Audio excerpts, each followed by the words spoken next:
Dernières années, les machines ont déjà acquis beaucoup de compétences. D'abord, la compétence verbale, capacité de reconnaître la voix humaine et de répondre avec une voix qui simule la voix humaine. La compétence émotionnelle, la possibilité que cette voix simule des émotions. Et puis, il y a des travaux actuellement sur ce qu'on appelle l'attention conjointe, la capacité d'une machine d'être curieuse de ce qui intéresse un humain, c'est-à-dire si je tourne la tête vers quelque chose, la machine aussi regarde dans le même sens que moi, et puis même des travaux sur ce qu'on appelle la résonance motrice, c'est-à-dire qu'on sait aujourd'hui que la confiance entre deux personnes est d'autant plus grande que si l'un des deux fait un certain mouvement, par exemple prend son menton, l'autre a tendance à prendre son menton, ça veut dire qu'il y a une confiance qui s'est établie. Le cobo, il peut être envisagé de plusieurs façons. Le cobo, d'abord, ça peut être un outil qui prolonge les compétences humaines, ou bien ça peut être un collaborateur.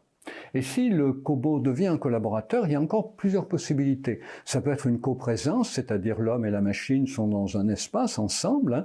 L'homme n'est pas protégé de la machine par un grillage, parce que la machine est censée ne pas pouvoir nuire à l'être humain. Le deuxième modèle, c'est la coopération, c'est-à-dire que l'être humain et la machine travaillent à la même chose, mais côte à côte, et lorsque l'un a fini un morceau de tâche, l'autre peut la continuer. Et le troisième modèle, c'est évidemment la collaboration, c'est-à-dire que l'un et l'autre travaillent ensemble à accomplir une tâche.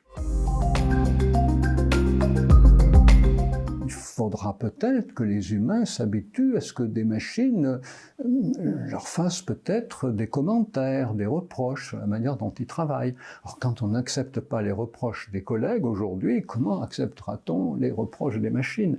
Et puis, pour bien travailler avec une machine, peut-être qu'il faudra la personnaliser, mais si un jour l'employeur change la machine, peut-être qu'on sera dérouté parce qu'on dira « mais je veux garder la machine que j'avais avant ».